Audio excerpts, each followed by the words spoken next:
Hello, everybody. In today's session, we are going to be covering creating the lead line. In this case, the lead line for the song that I am working on, that Moonlight fusion. We're taking the chord progression of Moonlight Sonata, Beethoven's Moonlight Sonata, and we're fusing it with more modern chord progressions and sounds and things like that. I'm not recreating Moonlight Sonata, I'm just using it as a base to create something new, thus the fusion part, right? So today I'm going to be working on creating the synth line, the lead line, and also extra things like bells, strings, anything else that I might want to put into it. And we're going to take a look at what that looks like. So first of all, how do you create your lead lines, or how do you create your melodies, things like that? I found for me, it's very easy for me to create lead lines as I sing. I found it much harder to do as I was playing keyboards and for some reason. So I decided instead, for me, I don't know for you, but for me, what I do is I will listen to the tracks that I've created, and I'll listen to the chord progression, I'll let it sit with me for a while, and then I'll begin to sing.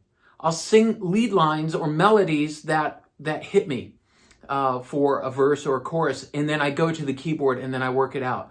Now, many people have never learned scales and modalities, Phrygian scales, Mixolydian scales, things like that, those modalities that we have. They never bothered learning it. I would encourage you to take a look at that. I know it's like music theory and that gets boring, but in actuality, learning the theory, learning those different modalities helps you when you're creating your lead lines. Knowing your scales helps, right? Do you absolutely need to know that to be able to create? No, of course not, because a lot of people have very strong ears and they can do that just by ear. But it does help as you're thinking about, how can I make this line more creative? How can I add more dimension to my melody line? And knowing some of those theories, knowing some of those scale modalities does help. So I just encourage you, take a look at that, Google it, look it up in a book. That's really old school, but you could look it up in a book and just get used to what those intervals look like on the scale. So that's what we're going to be doing today. Let's take a look. Okay, so what we're going to be working on right now is the actual synth line. And we're going to start with our verse, the first verse. And I started singing something in my head as I listened to it, So we're coming into it, da da da da da da da da da da is what I heard in my head. So let's see what it looks like here, and let's record it.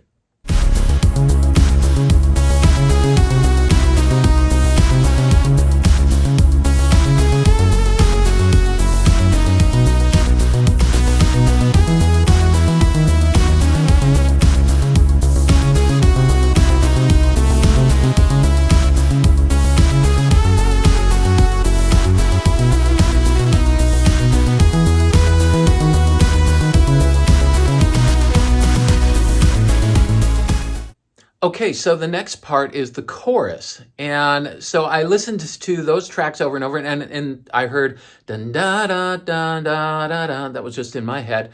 So I started playing around with the melody line, and now let's record that.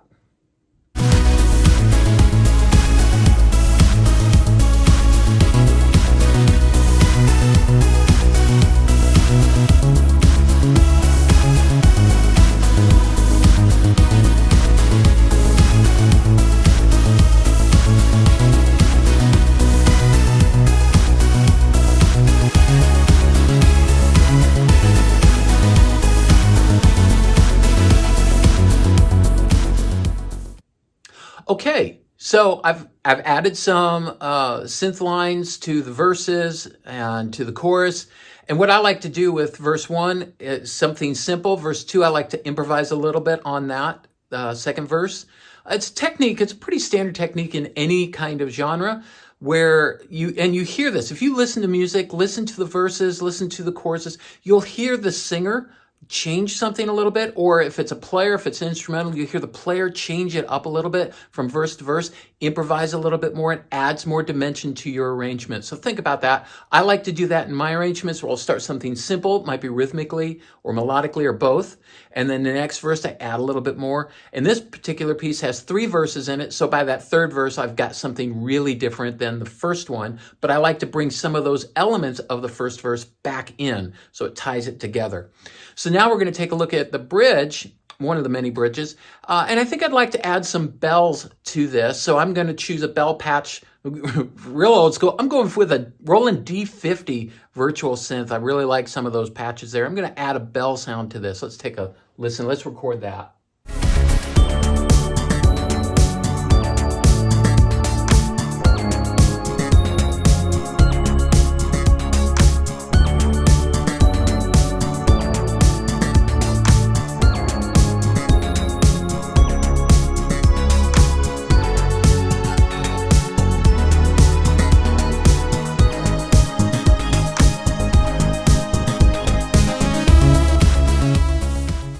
And now that third verse, like I said, I want to add something different moving into it that really adds some rhythm to it, as well as melody. So it adds a little more interest, a little more energy into the piece. Let's take a look and record that.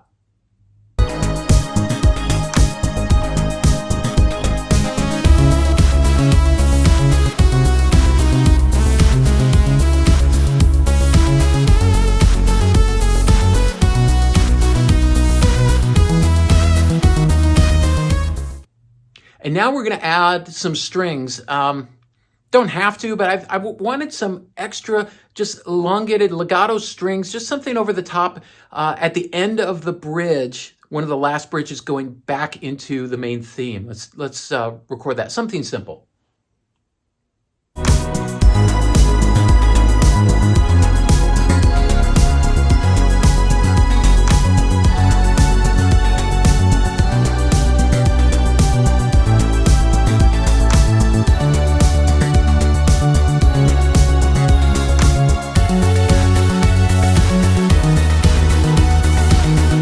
All right, so you see how I've created for this particular piece the lead lines and where I was going with that. Next, we're going to be taking a look at the mix and how to set up the mix in particular and what I'm doing with compression and EQ and all those different things and getting a final mix down.